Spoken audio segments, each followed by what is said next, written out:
एक समय पहले एक पुराना घर था।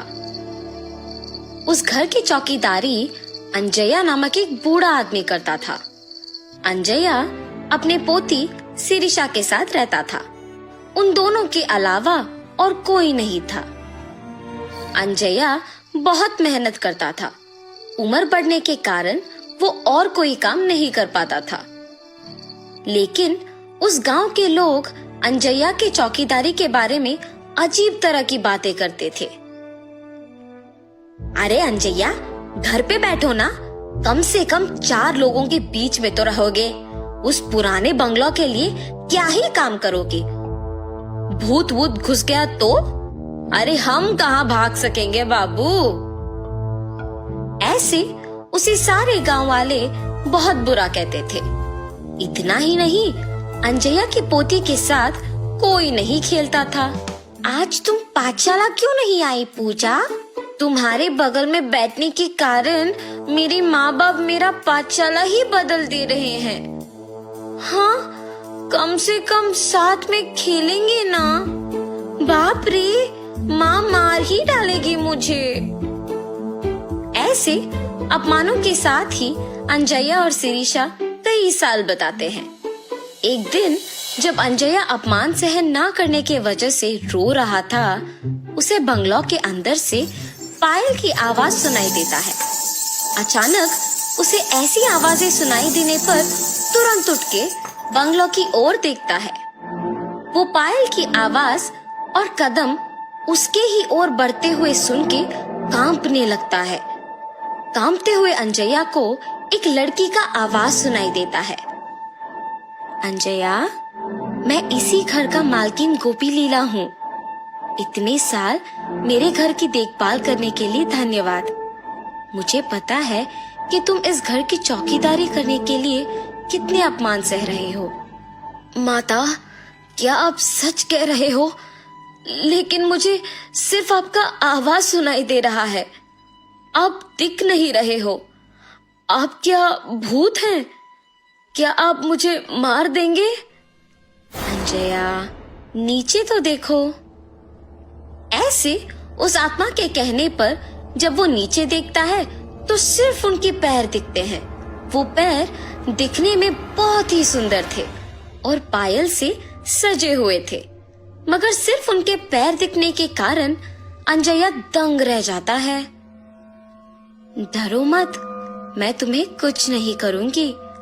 अच्छे लोगों को अच्छा करूंगी और बुरे वालों को सबक सिखाऊंगी। तुम दुखी हो, इसीलिए तुम्हारी मदद करने आई हूँ। उसकी बातें सुनकर डर के मारे अंजया कहता है, माता, पहले से ही गांव में सारे लोग यही सोच रहे हैं कि हम में भूत घुसा है।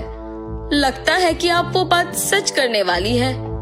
हमें आपकी सहायता की कोई जरूरत नहीं है। कृपया मुझे छोड़ दीजिए। ये कह के रोता है। जब वो आत्मा कहती है, ठीक है, मैं अपने पायल यहीं पे छोड़ रही हूँ। ये अपने पोती को बांधो, सब अच्छा ही होगा। मेरे घर के लिए तुमने आज तक इतना काम किया है, उसके लिए बस ये छोटा सा तोहफा समझो। ये पायल बांध के जो भी मांगोगे वो पूरा हो जाएगा। भूलना मत। अपने पोती के साथ अब से खुश रहोगे। अब से यहाँ आके काम करने की जरूरत नहीं पड़ेगी तुम्हें। ऐसे उन पायल को वहां छोड़ के गायब हो जाती है।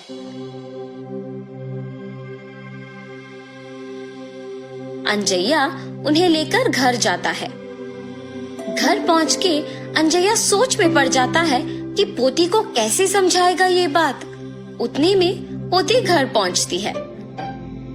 दादाजी, क्या हुआ? आप दुखी क्यों दिख रहे हो? शिरीषा, मैं तुम्हें एक बात बताऊंगा, मगर तुम्हें डरना नहीं है, ठीक है? ऐसे शिरीषा को सब कुछ बताते हैं। दादाजी के हाथों से पायल लेके कहती है, हाय भगवान, कितने सुंदर पायल है। गोपी लीला जी बहुत अच्छे हैं। उन्हें भूत के नाम से मत पुकारो दादाजी। उन्होंने अगर इतना अच्छा तोहफा मुझे दिया तो ही सोचिए। ऐसे खुशी के साथ कहती है और अपने दादाजी से वो पायल बंधवाती है। बेटी शिरीषा, याद है ना, इन पायल को पहन के जो भी मांगो वो हो जाता है, इसीलिए ध्यान से रहना। सब कुछ पता होने के बावजूद शिरीषा बिना कोई डर के साहस के साथ उन पायल को बांध के पूरा घर चलती रहती है।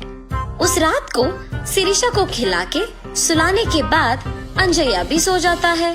शिरीषा पायल के सहारे उड़ते हुए नीचे का सारा धरती पूरा सुंदर दिखते हुए, उसके ही साथ सारे पक्षी उड़ते हुए बादल के बीच में से हंसते हुए खेलते हुए दिखाई देता है।